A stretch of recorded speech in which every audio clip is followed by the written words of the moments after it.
Peoples party بڑی شدت کے ساتھ، شد و مد سے، نہیں شدت کے ساتھ اس میں تحریک میں تیزی لا رہی ہے، اور سیریس قسم کی مجھے لگ رہا ہے ریزنٹمنٹ ہے، اور مجھے لگ رہا ہے کہ پیپلز پارٹی کی بات سنی نہیں جا رہی ابھی تک.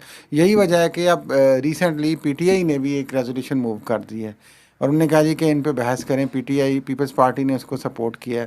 پیپلز پارٹی تو ابھی تک یہی کہہ رہی ہے کہ یہ نہریں نہیں بننے دیں گے. کونسل آف کامن انٹرسٹ جو ریلیونٹ فورم ہے، وہاں پہ ان کو کہا جا رہا ہے کہ 15 دن کے اندر اجلاس بلائیں، لیکن نہیں بلایا جا رہا.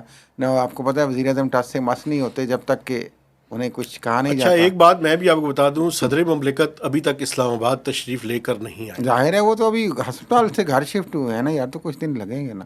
اس ہفتہ پورا ادھر ہی ہیں. ہاں تو اچھی بات ہے، ریسٹ کریں، اللہ تعالیٰ انہیں صحت دے، ریسٹ کریں، پھر ریکور ہو کے آئیں نا، اسٹریٹجی بنا کے آئیں ساتھ ساتھ. صحیح ہے. وہ ایزیلی وہاں پہ کچھ سوچ بھی رہے ہوں گے، بات چیت بھی کر رہے ہوں گے. ظاہر ہے کیا تو پیپلز پارٹی اور پی ٹی آئی کا کوئی بات آگے بڑھ سکتی ہے؟ نہروں کے معاملے پہ تو ایک امکان بڑا ہے، اس سے ایک بات چیت کا دروازہ کھل سکتا ہے، ایسی کوئی بات نہیں ہے. اور میں عمران خان سمجھتا ہوں کہ صاحب اگر سیاست تھوڑی سی لچک دکھائیں تو بات آگے بڑھ سیاست میں بات سکتی ہے. چیت کے دروازے کھلے رہنے چاہیے. دیکھیں آپ کو بھی اگر ریلیف چاہیے تو آپ بات کریں گے نا، آپ کی کتنا دیوار سے لگے رہیں گے. یہ تو آپ نے سمجھنا ہے کہ مجھے ریلیف چاہیے تو مجھے کتنی فلیکسیبلٹی کے ساتھ، کس مہارت کے ساتھ مجھے سیاست کے میدان میں کھیلنا ہے.